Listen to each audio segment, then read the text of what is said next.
नमस्कार दोस्तों। अगर बेशर्मी का कोई अवार्ड है तो वो अवार्ड इन दो बीजेपी नेताओं को मिलना चाहिए। ये नेता अपमान कर रहे हैं हमारे देश की सेना का। वो सेना जिस पर हम प्राउड करते हैं, मान महसूस करते हैं कि वो सेना हमेशा हमारा मान सम्मान बनाकर रखती है, देश का झंडा ऊपर रखती है। आप समझ गए होंगे कि मैं किन की बात कर रहा हूं।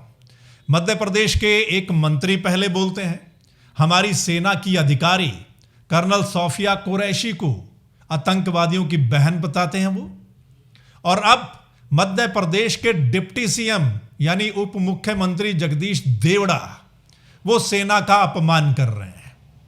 आपने मंत्री विजय शाह का बयान तो पहले सुना होगा, है ना? फिर भी हम शाह का थोड़ा सा और जो ताजा बयान मध्य प्रदेश के डिप्टी सीएम का आया है वो जरा सुन लीजिए, फिर आगे बात करते हैं। यशस्वी प्रधानमंत्री जी को हम धन्यवाद देना चाहेंगे और पूरा देश की वो सेना, वो सैनिक उनके चरणों में नतमस्तक है। जिन्होंने हमारी बेटियों के सिंदूर उजाड़े थे, वही कटे पिटे लोगों को हमने उन्हीं की बहन भेज करके उनकी ऐसी की तैसी करवाई। सुना आपने मध्य प्रदेश के उप मुख्यमंत्री को क्या बोल रहे हैं कि पूरा देश, सेना, सैनिक प्रधानमंत्री के चरणों में नतमस्तक है। इनकी मानसिकता देखिए, सेना का अपमान नहीं है, ये प्रधानमंत्री के चरणों में नतमस्तक हैं। हमारी सेना की वो बात कर रहे हैं। मतलब इनके हिसाब से तो जो कुछ भी किया है, यानी ये जो अभी जंग चल रहा था हमारा, वो सब कुछ प्रधानमंत्री ने किया है और उनके चरणों में सारे लोग, देश के लोग भी और सेना भी नतमस्तक है। ना तो देश के लोग नतमस्तक हैं और ना ही हमारे सेना या हमारे सैनिक प्रधानमंत्री के चरणों में नतमस्तक हैं। हमारा देश का अगर सिर ऊंचा किया तो हमारी सेना ने किया है, ये आप भी जानते हैं, है ना? लेकिन इनकी मानसिकता देखिए, लगातार देश की सेना या सैनिकों का अपमान करना इनकी फितरत बन गया है, इन बीजेपी नेताओं की फितरत बन गया है। विजय शाह जिन्होंने बयान दिया कर्नल सोफिया कुरैशी को लेकर, उन पर एफआईआर दर्ज हुई है और हाई कोर्ट ने कहा है कि एफआईआर दर्ज करो। फिर वो सुप्रीम कोर्ट में चले जाते हैं। देखिए, फिर हाई कोर्ट कहता है कि जो एफआईआर दर्ज हुई है उसमें मतलब ऐसी एफआईआर दर्ज की है कि कल को उनको बाहर निकाल दिया जाए आसानी से। ये देखिए, मतलब कमाल है। यानी सरकार छल कर रही है, सरकार बचा रही है उस मंत्री को भी। इस्तीफा लेना तो दूर की बात, पूरे देश में मांग उठ रही है कि वो मंत्री जो सेना का अपमान करता है, हमारी बहादुर देश की बेटी का अपमान करता है, उसका इस्तीफा नहीं ले रही है सरकार, बीजेपी सरकार। उल्टा उनको बचाने की कोशिश चल रही है कि कैसे उनको बचाया जाए। यह है इनका चेहरा। और अब एक और बयान उसी स्टेट के उप मुख्यमंत्री का, सेना का अपमान कर रहे हैं ये लोग। जहां बोलना चाहिए वहां तो ये बोलते नहीं है। किसे बोलना चाहिए? यूएसए के प्रेसिडेंट क्या कुछ बोल रहे हैं आजकल? क्या बीजेपी के नेता, किसी नेता का एक बयान आया? राष्ट्रपति ट्रंप के मामले में कोई बयान आया? वहां बोले ना, जहां बोलना है वहां नहीं बोलेंगे। राष्ट्रपति ट्रंप पहले क्या करता है, क्या कहता है कि उसने सीज फायर करवाया। उसके बाद 2 दिन पहले आपने सुना कि जो एप्पल की कंपनी है, उन्होंने अपने यहां पर प्रोडक्शन करना है, प्लांट लगाने हैं, लेकिन उसके लिए भी ट्रंप उनको कहता है कि नहीं लगाने चाहिए आपको, भारत में ये काम आप मत करिए। यानी ट्रंप, जिसको ये बीजेपी वाले सबसे अच्छा मित्र बताते हैं ना, जफियां डालते हैं, वही ट्रंप भारत का भला नहीं चाहता, लेकिन उनके खिलाफ कोई बोलेगा नहीं।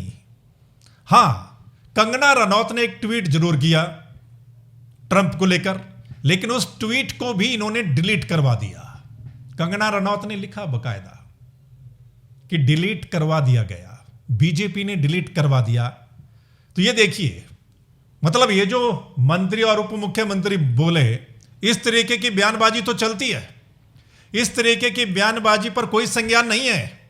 इस्तीफा भी नहीं लेना, है ना, एफआईआर भी ऐसी दर्ज करना ताकि कल को बच जाए। भाई जब पूरे देश कह रहा है तो आपको इस्तीफा लेने में क्या दिक्कत है? क्यों नहीं इस्तीफा लेते? क्यों डरते हैं आप लोग? या क्यों नहीं अपने नेता पर कार्रवाई करते? और ऐसे ऐसे लोग जो हमारी सेना का अपमान कर रहे हैं, एक तरफ बीजेपी वाले तिरंगा यात्रा निकाल रहे हैं हमारे देश में, सुना होगा आपने, तिरंगा यात्रा निकाल रहे हैं लोग, और दूसरी तरफ हमारे तिरंगा की हिफाजत करने वाली सेना का अपमान किया जा रहा है। एक के बाद एक इनके नेता हमारी सेना का और हमारे सैनिकों का अपमान कर रहे हैं। यह है इनका असली चेहरा। एक तरफ तो ये लोग अपने आप को सबसे बड़ा राष्ट्रभक्त कहते हैं और बताते हैं, लेकिन दूसरी तरफ इनके नेता किस तरीके की बयानबाजी करते हैं, खासकर हमारी सेनाओं को लेकर, हमारे सैनिकों को लेकर, हमारी बड़ी महिला अफसर को लेकर।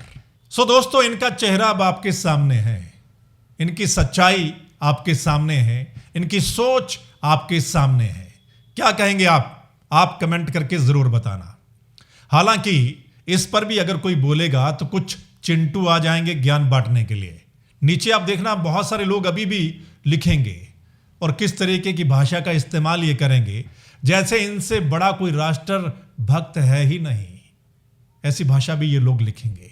लेकिन जिनको ये चीज गलत लगती है, हमारी सेना का अपमान इन लोगों ने जो किया है, आप लोग बताइएगा आपके मन में क्या चल रहा है और आप लोग इसको कैसे देखते हैं, आप कमेंट करके बता सकते हैं। और अगर आप शेयर करेंगे तो तमाम लोगों तक ये मामला पहुंचेगा और उनको पता चलेगा कि कथनी और करनी में कितना फर्क है, ये कहते क्या हैं और करते क्या हैं। और अगर इनका नेता कोई सेना का अपमान करता है तो उस पर कार्रवाई नहीं होती, ना कार्रवाई करते।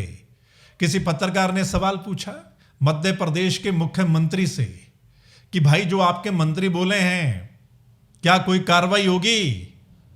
तो आपने देखा होगा पत्रकार को ही हड़काया जा रहा है। कार्रवाई करना दूर की बात, इस्तीफा लेना दूर की बात, कोई सवाल करे वो भी इनको अच्छा नहीं लगता। सो आप अपनी राय जरूर कमेंट के माध्यम से लिख सकते हैं। चलिए फिर मिलते हैं दूसरे मसले के साथ, तब तक के लिए राम राम।